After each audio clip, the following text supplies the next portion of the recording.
zwischen Trümmern und Hoffnung wie ein deutscher Schäferhund in Nepal Leben rettete. Das Erdbeben kam nicht mit Vorwarnung, es kam mit einem Grollen, das tief durch das Land schnitt, als ob selbst der Himalaya unter dem Schmerz ächzte. Nepal, ein Land voller Tempel, Berge und Menschen mit warmen Herzen, wurde innerhalb weniger Minuten in Staub und Schreie verwandelt.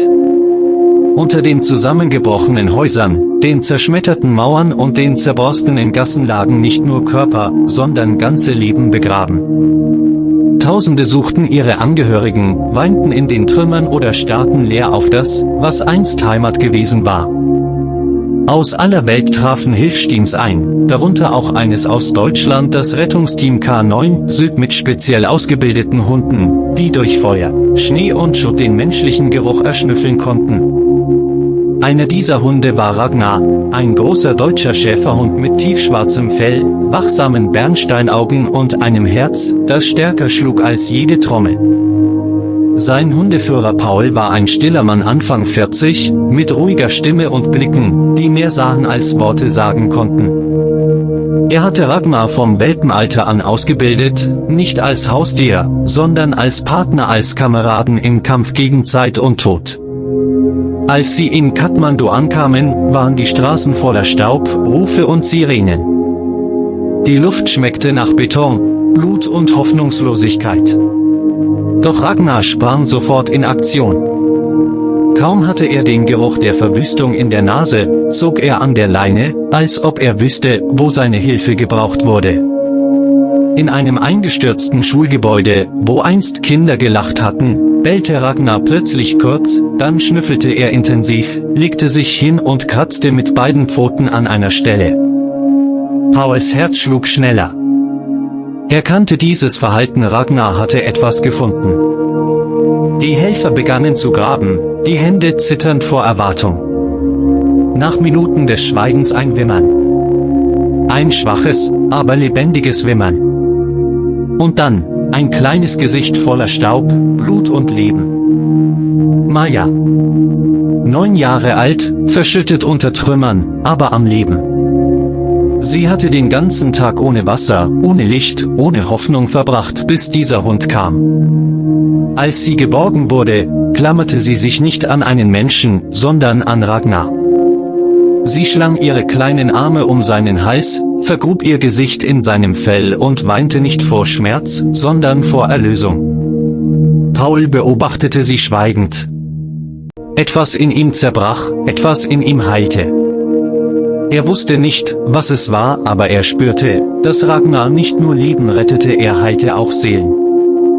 Maja kam ins Notkrankenhaus, ihre Eltern galten noch als vermisst. Eine junge Ärztin namens Dr. Anjali kümmerte sich um sie. Anjali war ausgebildet in Notfallmedizin, doch sie trug den Schmerz eines persönlichen Verlusts, ihre Schwester war während des Bebens in einem Tempel zusammengebrochen. Sie sprach nicht darüber, aber ihre Augen erzählten es. Paul und Anjali begegneten sich zuerst nur beruflich. Er brachte Ragnar mit, um Maja zu besuchen, sie weigerte sich zu essen, es sei denn, Ragnar war anwesend. Zwischen dem Mädchen, dem Hund und der Ärztin entstand eine stille Verbindung, ein unsichtbares Netz aus Vertrauen, Schmerz und einer Hoffnung, die keiner laut aussprach. Nachts jedoch wurde Ragnar unruhig. Er bellte leise, wanderte um das Camp, schnüffelte den Wind, starrte lange in den Osten, als ob er gerufen wurde. Paul verstand das Zeichen. 2 Tage später führte Ragnar ihn und ein kleines Team hinaus aus der Stadt, in eine abgelegene Region, die noch kaum durchsucht worden war. Dort, am Fuß eines zerstörten Tempels, blieb Ragnar stehen, begann zu kratzen, jaulte leise. Das Team zögerte. Der Tempel galt als sicher leer. Doch Ragnar ließ sich nicht beirren. Paul gab das Zeichen. Sie begannen zu graben. Nach 4 Stunden hörte man ein Husten. Dann eine Stimme. Dann mehrere. Eine Gruppe Überlebender, darunter Majas Vater.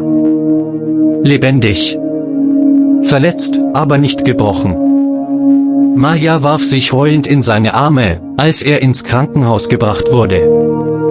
Ragnar lag daneben, die Zunge heraushängend, aber wachsam. Paul sah zu Anjali. Ihre Augen glänzten mit Tränen, mit Dankbarkeit, mit etwas, das sich nicht benennen ließ. In der Nacht, nach dem Einsatz, saßen Paul, Anjali und Ragnar unter einem Tuch, das als provisorisches Dach diente. Es regnete leise, die Welt atmete. Ich glaube, flüsterte Anjali, dein Hund hat mehr getan, als Leben zu retten. Paul sah sie an. Er hört das, was wir nicht hören wollen. Und fühlt das, was wir zu verdrängen versuchen. In dieser Nacht schlief Maja zum ersten Mal durch. Ragnar lag neben ihrem Bett, wie ein schlafender Engel mit Fell. Und Paul und Anjali, zwei Menschen aus verschiedenen Welten, blickten sich an, als würden sie beide das erste Mal nach langer Zeit wiedersehen. Nicht mit den Augen, sondern mit dem Herzen. Die Nächte in Kathmandu waren nun kälter, nicht wegen der Temperatur, sondern wegen der Geschichten, die in der Luft hingen. Geschichten von Menschen, die alles verloren hatten, und von anderen, die plötzlich einander fanden mitten im Schutt der Vergangenheit. Ragnar schlief nicht wie andere Hunde. Er ruhte, mit offenen Sinnen. Jeder Atemzug, jeder leise Laut im Wind, jede Veränderung der Atmosphäre ließ ihn aufhorchen. Als ob er wusste, dass noch nicht alles vorbei war. An diesem zweiten Morgen seit der Bergung von Mayas Vater, saß Paul allein neben einer der notdürftig errichteten Zelte, die das internationale Such- und Rettungsteam aufgestellt hatte. Die Sonne kämpfte sich schwach durch den Staub, der wie ein Schleier über der Stadt lag. Dr. Anjali brachte ihm eine Tasse Tee, süß, stark, schwarz. Ihre Finger berührten sich flüchtig beim Überreichen der Tasse, doch keiner sagte etwas. Worte waren überbewertet in einem Land, in dem so viele keine mehr hatten. Paul blickte in ihre dunklen Augen, und obwohl er sonst nie viel sprach, fand er sich plötzlich dabei, über seine Kindheit zu erzählen. Von der Nacht, in der ein Feuer sein Zuhause zerstört hatte. Von dem Moment, als er unter einem Schrank eingeklemmt lag und dachte, er würde sterben. Und von der Schnauze, die sich durch den Rauch kämpfte, einem Polizeihund namens Juno, der ihm das Leben rettete. Anjali hörte zu, wie man einer Gebetstrommel lauscht, still, würdigend. Vielleicht ist das der Grund, murmelte sie, warum du deinen Hund so behandelst, als wäre er nicht nur ein Tier. Paul nickte. Weil er mehr ist. Sie alle sind mehr. Ragnar lag zu ihren Füßen, die Ohren leicht nach hinten gelegt, doch seine Augen blickten geradeaus, in die Ferne. Plötzlich hob er den Kopf. Seine Nase zuckte. Paul sah es sofort. Ragnar war auf Empfang. Kein Laut, kein sichtbares Signal, aber er stand auf, richtete sich aus, schnüffelte den Wind, lief langsam los. Paul ließ seine Tasse stehen und folgte ihm, ohne zu fragen. Anjali rief nach, aber er winkte nur ab. Er zeigt mir den Weg, und er zeigte ihn. Wieder hinaus, diesmal in eine andere Richtung, Richtung Bhaktapur, wo sich noch viele Viertel unter Trümmern verbargen, wo Hilfe wegen unpassierbarer Straßen oft zu spät kam. Ragnar lief, als würde er genau wissen, wohin. Nach 2 Stunden Marsch hielten sie vor einem zerstörten Haus, das völlig verlassen schien. Die Luft roch modrig, der Wind wehte durch gebrochene Fenster. Ragnar bellte einmal, kurz, schnupperte, begann zu graben. Paul kniete sich neben ihn. Der Geruch war schwach, aber da. Ein Leben unter der Erde. Paul rief Verstärkung per Funk. Als sie zu dritt gruben, stießen sie auf einen Hohlraum, eine junge Frau, schwer verletzt, aber bei Bewusstsein. Sie hielt etwas fest in den Armen, ein kleines, schreiendes Baby, kaum eine Woche alt. Ragnar leckte sanft das Gesicht des Kindes, als es aus den Trümmern gezogen wurde. Und Paul dachte nur, wie viele Leben kann eine Nase retten? Am Abend saßen sie alle am Feuer. Maja ruhte mit dem Baby auf dem Schoß. Sie hatte es sofort ins Herz geschlossen. Anjali versorgte die verletzte Mutter. Und Paul saß mit Ragnar, dessen Schnauze vom Staub grau geworden war. Ich frage mich manchmal, sagte Anjali leise, ob Tiere göttliche Gaben tragen, die wir einfach vergessen haben zu sehen. Paul sah in das Feuer. Vielleicht erinnern sie uns einfach nur daran, wer wir sein könnten. Am nächsten Morgen übergab das Team das Baby dem Roten Kreuz. Die Mutter überlebte knapp. Und Ragnar? Er zog weiter. Er wurde zum Symbol. Einmal führte er sie zu einem eingestürzten Hotel, in dem eine Hochzeitsgesellschaft eingeschlossen war. 12 Menschen überlebten dank seiner Nase. Dann fand er einen alten Mann, der unter Tränen flüsterte, ich dachte, Gott hätte mich vergessen. Und Paul sah Ragnar an und wusste, vielleicht war es Gott, der durch ihn sprach. Doch mit jedem geretteten Leben wurde Ragnar ruhiger, ernster. Als ob jede Seele, die er fand, etwas von ihm forderte.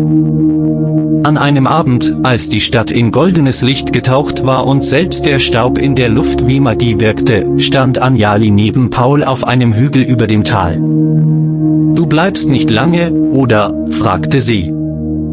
Paul schüttelte den Kopf. Der Einsatz endet in 6 Tagen, und dann? Fragte sie leise. Dann zurück nach Deutschland, allein, er sagte nichts. Nur Ragnar drückte sich leicht gegen sein Bein, als wolle er ihm sagen, ich bin da. Anjali sah Paul lange an. Bleib bis zum letzten Tag. Und dann entscheidest du. In dieser Nacht träumte Paul von Trümmern, aus denen Blüten wuchsen.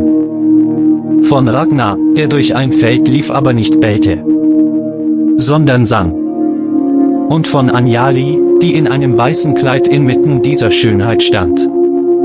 Als er aufwachte, hörte er in der Ferne einen Ruf nicht von Menschen, sondern von Hoffnung. Und Ragnar stand bereits bereit.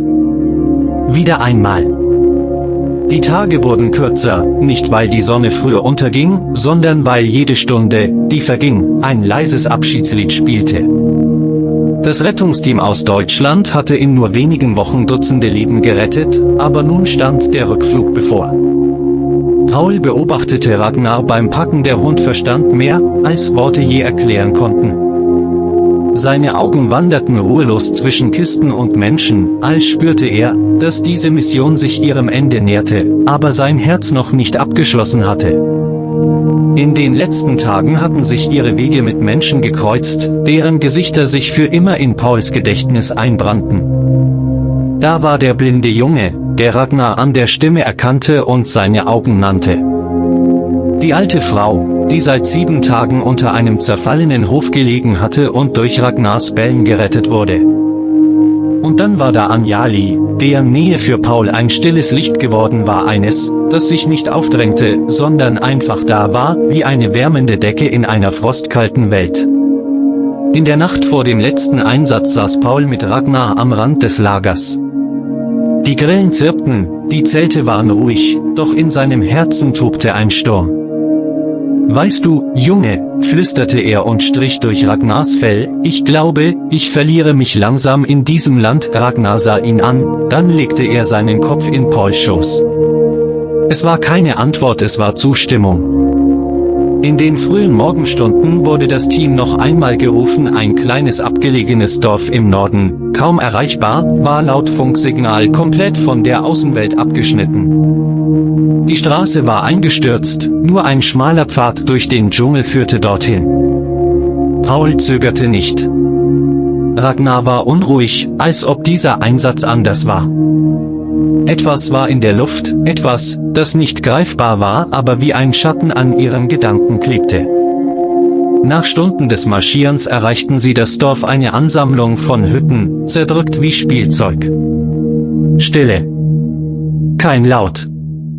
Kein Kind, keine Frau, kein alter Mann. Ragnar schlich voraus, seine Nase zuckte, sein Gang wurde langsamer, konzentrierter. Dann bellte er kurz, schrill. Er begann zu kratzen, rannte weiter, blieb stehen, bellte wieder. Unter einem zersplitterten Dach lag eine junge Frau, schwer verletzt, aber wach. Hilfe, flüsterte sie. Paul kniete sich hin, reichte ihr Wasser. Wie viele sind es? Sie zitterte. Mehrere, hinter dem Tempel, in einer Höhle, wir haben uns dort versteckt. Ragnar sprang bereits in die Richtung, in die sie zeigte. Paul funkte das Team, dann folgte er seinem Hund. Der Weg zur Höhle war gefährlich, voller Geröll und loser Steine. Ragnar rutschte mehrmals aus, aber er kämpfte weiter. Als sie die Höhle erreichten, war der Eingang durch einen Erdrutsch halb verschüttet. Ragnar schnüffelte, jaulte. Paul hörte es, Stimmen. Schwach. Lebendig. Sie begannen zu graben. Stunde um Stunde. Mit Händen, mit Stöcken, mit bloßen Fingern. Und dann das erste Gesicht. Ein Kind. Dann ein Mann. Eine Familie nach der anderen wurde aus der Dunkelheit gezogen. Insgesamt 12 Menschen lebendig. An diesem Abend saß das Team erschöpft um ein Feuer. Ragnar lag auf der Seite, die Zunge aus dem Maul, aber seine Augen wach. Anjali war mit einem medizinischen Helikopter gekommen. Sie hatte sich durchgesetzt, Paul zu begleiten, für diesen letzten Einsatz. Als sie den Hund sah, kniete sie sich zu ihm, legte eine Hand auf seine Brust. Er gibt alles, Paul nickte. Er hat nie etwas zurückgehalten, dann war es still. Nur das Knacken des Feuers und das leise Atmen der Geretteten. Anjali legte sich ihre Jacke über die Schultern, setzte sich neben Paul. Weißt du, was ich glaube? Er sah sie fragend an. Dass dieser Hund nicht nur Leben rettet, sondern auch Seelen heilt. Paul schwieg. Die Worte trafen ihn tiefer als er dachte. Denn in ihnen lag Wahrheit. Am nächsten Tag verabschiedete sich das Team. Umarmungen, Tränen, letzte Fotos. Maja, die kleine Überlebende aus dem Schulgebäude, kam mit Blumen. Sie legte sie Ragnar um den Hals und flüsterte, mein Held. Ragnar leckte ihr über die Hand. Als sie zum Flughafen fuhren, war alles schwer, nicht die Taschen, sondern die Stille im Auto. Anjali saß neben Paul. Ragnar lag zwischen ihnen, die Augen halb geschlossen. Du kommst nicht zurück, oder? Fragte sie leise. Paul sah aus dem Fenster. Ich weiß es nicht, aber du willst. Paul sagte nichts. Dann griff sie nach seiner Hand. Bleib, oder komm wieder. Aber geh nicht, ohne zu wissen, dass du etwas hinterlässt, das größer ist als du selbst. Der Flug startete. Nepal wurde kleiner. Und Ragnar blickte durch das Fenster, als ob er sich einprägte, was sein Herz nie vergessen würde. In Deutschland angekommen, war alles zu sauber, zu leise, zu geordnet. Paul fühlte sich wie ein Fremder in seiner eigenen Wohnung. Ragnar lag oft am Fenster, starrte in die Ferne. Sie waren zurück, aber nicht wirklich angekommen. Nachts träumte Paul von Anjali. Von Bergen. Von Maja. Von Ragnar inmitten goldener Tempelruinen. Und eines Morgens, ohne viel zu sagen, buchte er einen Flug. Für sich. Und für seinen Hund. Die Rückkehr nach Nepal war nicht geplant gewesen, sondern gefühlt. Es war nicht der Kalender, der Paul daran erinnerte, sondern das Gewicht des Schweigens in seinen Gedanken, das Gefühl, dass etwas noch nicht zu Ende erzählt war. Ragnar lag am Flughafen mit ruhiger Haltung, doch seine Augen funkelten, als hätten sie längst gewusst, wohin die Reise führte. Als das Flugzeug durch die Wolken stieß und das nepalesische Hochland wieder sichtbar wurde, klopfte Pauls Herz nicht vor Nervosität, sondern vor Gewissheit. Die Luft roch anders, voller Staub, Gebete und Erinnerungen. Am Ausgang des Flughafens stand Anjali, eine Schalschnur um die Schultern, die Haare leicht vom Wind verweht, die Augen voller Licht.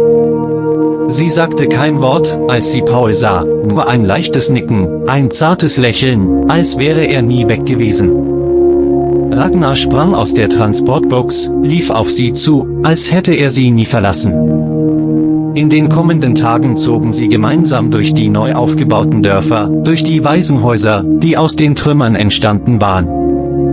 Überall, wo Ragnar auftauchte, kamen Kinder angerannt, Erwachsene verneigten sich leicht, alte Menschen weinten leise nicht aus Trauer, sondern aus Dankbarkeit. Ragnar war zu einem Symbol geworden, ein lebendiges Denkmal des Mitgefühls und der Hoffnung. Eines Morgens gingen Paul, Anjali und Ragnar früh los. Das Licht der aufgehenden Sonne ließ die Welt wie eine Leinwand erscheinen, auf die ein Künstler mit goldenen Fingern Hoffnungsbilder malte. Sie kamen an eine Stelle, die Paul nie vergessen hatte, der Hügel über dem Tal, von dem aus sie damals auf die brennende Stadt geblickt hatten. Heute war dort eine kleine Gedenkstätte. Keine Statue, kein Kreuz. Nur ein einfacher Stein, auf dem stand: Hier endete der Schmerz nicht. Aber hier begann das Erinnern. Paul legte seine Hand auf den Stein. Anjali stellte sich neben ihn. Ragnar setzte sich still zwischen sie. Weißt du, sagte sie leise, ich glaube, dass Tiere Spuren im Herzen hinterlassen, die tiefer sind als die der meisten Menschen. Paul nickte. Er hat mir mehr beigebracht als alle Lehrer meines Lebens. Was denn? Fragte sie. Wie man wartet. Wie man fühlt. Und wie man nicht aufgibt, wenn es keinen Grund mehr gibt, weiterzugehen. In dieser Nacht schliefen sie bei den Kindern im Heim. Ragnar lag mitten unter ihnen, die Kinder kuschelten sich an ihn, als sei er ein Kissen aus Treue. Paul sah zu und spürte einen Kloß im Hals. Etwas Altes in ihm löste sich. Er war kein Helfer mehr, kein Fremder. Er war Teil von etwas geworden, das keine Sprache brauchte. Am Tag darauf unternahmen sie einen letzten Gang. Ein Dorf weiter westlich hatte ein Erdrutsch nach einem Nachbeben neue Schäden angerichtet. Ragnar sprang, schnüffelte, suchte, doch diesmal war etwas anders. Sein Gang war langsamer. Sein Blick suchte tiefer. Er war müde, doch er hielt durch. Und wieder fand er einen Jungen, verschüttet in einer Grube, kaum sichtbar. Mit letzter Kraft kratzte Ragnar, bellte, bis Paul und die Helfer ihn bargen. Der Junge überlebte. Aber Ragnar sackte zusammen. Sein Atem war flach, sein Blick glitt ab in die Ferne. Paul kniete neben ihm. Nicht jetzt, flüsterte er. Bitte nicht jetzt. Anjali kam angerannt, ihre Hände zitterten, Tränen liefen über ihr Gesicht. Er ist erschöpft, er braucht Ruhe, mehr nicht, sie trugen ihn zurück ins Heim. Ragnar atmete gleichmäßig, aber tief. Er fraß nicht, bellte nicht, schlief fast den ganzen Tag. Die Kinder wuschen ihm das Fell, sangen ihm Lieder vor. Paul saß jede Nacht neben ihm. Und in der 4. Nacht, als der Mond voll über dem Himalaya stand, öffnete Ragnar langsam seine Augen, sah Paul an, und mit einem leisen, kaum hörbaren Ton drückte er seine Schnauze gegen Pauls Brust. Dann schloss er die Augen und atmete ein letztes Mal. Stille. Ein Schmerz, der nicht schrie, sondern brannte. Ein Gefühl, das sich nicht beschreiben ließ, als würde ein Stück Welt verstummen. Paul hielt Ragnar lange im Arm. Die Kinder weinten. Anjali weinte. Und selbst der Himmel schien in diesem Moment seinen Atem anzuhalten. Am nächsten Tag beerdigten sie Ragnar unter dem alten Bodhibaum, dort, wo er das Baby gefunden hatte. Auf seinem Grab lag eine Steinplatte, auf der Paul nur 3 Worte eingravieren ließ: Treue, Mut, Liebe. Wochen vergingen. Paul blieb. Er half beim Wiederaufbau, er unterrichtete Kinder, er lachte wieder. Anjali wurde mehr als nur eine Freundin. Und Maja, die kleine Überlebende, begann, selbst Tiere zu trainieren in Gedenken an ihren Helden. Paul adoptierte einen neuen Welpen, den sie gemeinsam Juno nannten, nach dem Polizeihund, der ihm als Kind das Leben gerettet hatte. Aber in seinem Herzen lebte Ragnar weiter. In jedem geretteten Leben. In jedem Tropfen Hoffnung. In jedem stillen Moment, wenn der Wind durch das Tal strich, wie ein Echo von Pfoten, die einst durch Trümmer liefen, um Licht in die Dunkelheit zu bringen. Und so endete nicht die Geschichte, sondern sie begann von neuem mit jedem Herzschlag, der nicht für sich selbst schlägt, sondern für andere.